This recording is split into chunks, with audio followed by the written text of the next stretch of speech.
بریرہ سیدہ عائشہ رضی اللہ تعالیٰ عنہا مبارکہ کی کنیز ہیں، اور آپ مبارکہ نے اس کو بعد میں آزاد فرمایا تھا۔ بریرہ کا بھی عجیب و غریب واقعہ ہے۔ بریرہ کا شوہر ہے مغیث رضی اللہ تعالیٰ عنہ، وہ رنگ سے کالا ہے، سیاہ ہے، اور بریرہ جو ہے وہ خوبصورت ہے، کنیز تھی، اور پھر ان کی شادی میں ان کی نکاح میں تھی۔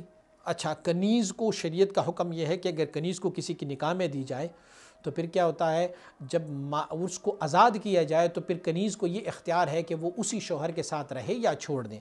تو حضرت عائشہ رضی اللہ تعالیٰ نے بریرہ کو آزاد فرمایا۔ جب آزاد فرمایا تو بریرہ نے اپنی شوہر مغیث کے ساتھ رہنے سے انکار کر دیا، اور جب انکار کیا تو اب مغیث جو ہے نا وہ اس کی محبت میں مبتلا تھا، بہت زیادہ وہ روتا رہتا تھا، مدینہ منورہ کی گلیوں میں گھومتا پھرتا تھا۔ حضرت ابن عباس رضی اللہ عنہ فرماتے کہ میں نے مغیث کو دیکھا کہ وہ اتنا رویا کرتے ہوتے تھے کہ ان کی داڑھی تر ہو جاتی تھی، اور مدینہ منورہ کی گلی کوچوں میں وہ گھومتے پھرتے رہتے تھے۔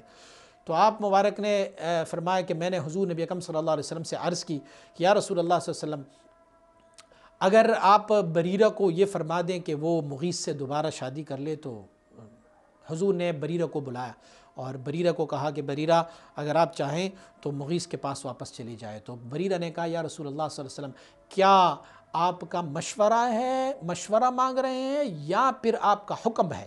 تو حضور نے فرمایا نہیں، میں مشورہ کر رہا ہوں آپ کے ساتھ۔ تو عرض کیا رسول اللہ صلی اللہ علیہ وسلم، مجھے نہیں چاہیے، مغیث کے ساتھ میں نہیں رہنا چاہتا۔ بریرہ کی معنی بر سے ہیں، اور بر کے معنی نیک، سچی، خوبصورت اور پیاری عورت، یعنی اگر اس کو مؤنث کی طرف لے کے آئیں تو بہت ہی نہایت بہتر نام ہے، آپ اس نام کو رکھ سکتے ہیں۔